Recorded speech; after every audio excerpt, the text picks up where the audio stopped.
In this section, we'll take a look at a couple of the most important operations with strings. We'll start with concatenation, which involves putting strings together. So we're in IRB already here, and we can add strings together, so to speak, like this.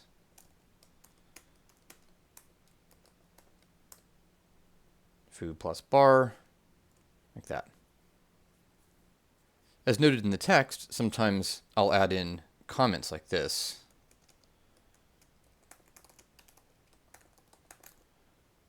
This character, which is the hash, sometimes called the number character or even an octothorpe, is the way to write a single line Ruby comment, the equivalent of 2 slashes in JavaScript, for example. These can be useful in programs for programmers, including ourselves, but it's ignored by the REPL, and it's ignored by Ruby generally. We can also concatenate multiple strings, like this.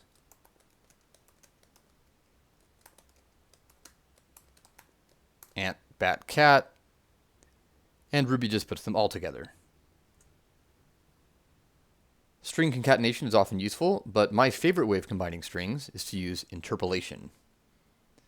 Let's start by assigning a couple of variables in Ruby. I'm going to make a variable called first name and another called last name. Note that unlike languages like JavaScript, I don't have to say let or const or anything like that. I can just make the assignment by typing the name and then an equal sign. Also note that I'm using a convention here called snake case for somewhat obscure reasons. You can follow the link in the text for more. But this practice of using all lowercase letters separated by underscores is called snake case and is the usual convention for variables in Ruby. Later in the tutorial, we'll contrast this with camel case, which Ruby also uses in different contexts. So let's start here with a string for my first name, and then last name, Michael Hartle.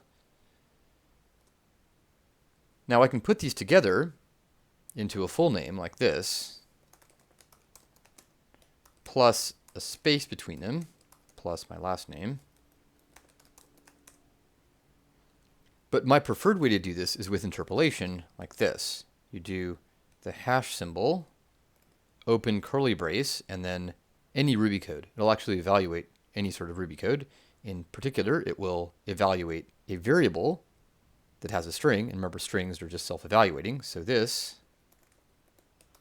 will just evaluate as Michael, space, and then like this.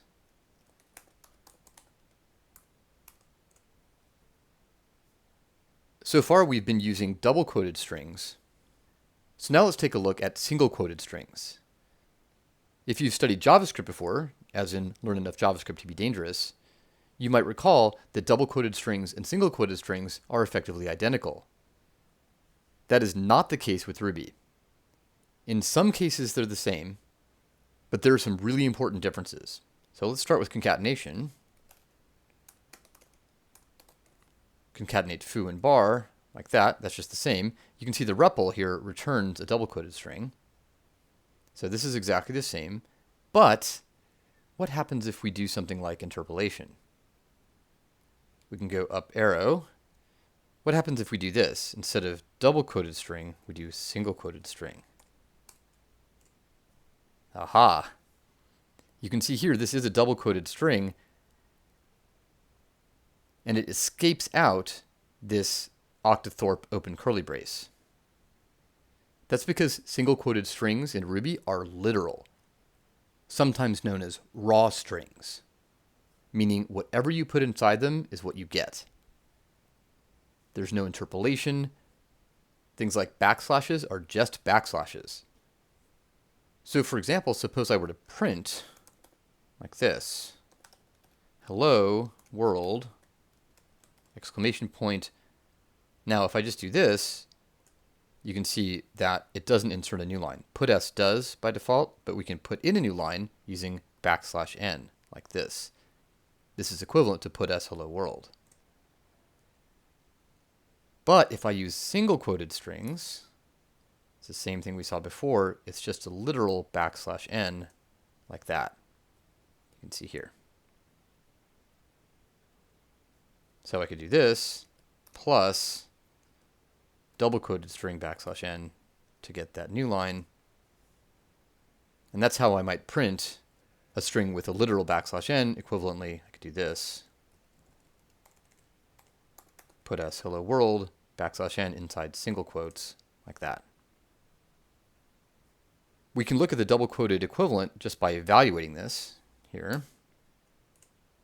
You can see inside double quoted strings, we have to escape out the backslash by putting in 2 backslashes. That means if you want to type out a string with lots of things that need to be escaped, it's a lot better to use single quotes like this. New lines, \n, and tabs, \t. Both use the backslash character. Backslash, period, and single quote like that. There is one thing that you do have to escape out with single quoted strings, and this is the same thing as in languages like JavaScript. You do have to backslash out a literal single quote like this. If I just do this, it's not easy being green.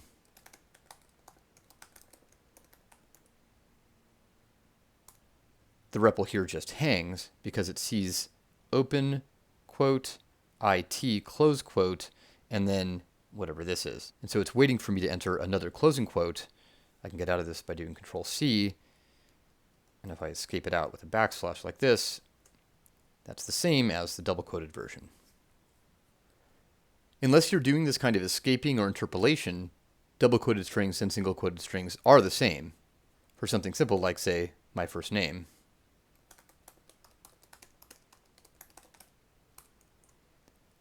And in the case where double and single quoted strings are the same, Ruby programs will often just switch haphazardly between them. In theory, there's a tiny performance boost if you use a single quoted string because Ruby doesn't have to look for anything to interpolate into it. But in practice, this is negligible. The truth is, in a lot of cases, it doesn't really matter. We actually saw a hint of that in the Hello World web application from the last chapter. Here's our Hello app. You can see that these are single quoted strings, and that's because I just copied and pasted this from the Sinatra homepage, and it happens to use single quoted strings. You can see these are all just regular strings, no interpolation, no backslashes. This is a / here. And so sometimes you might see something like this. People would write an application where this is a double quoted string, or even up here.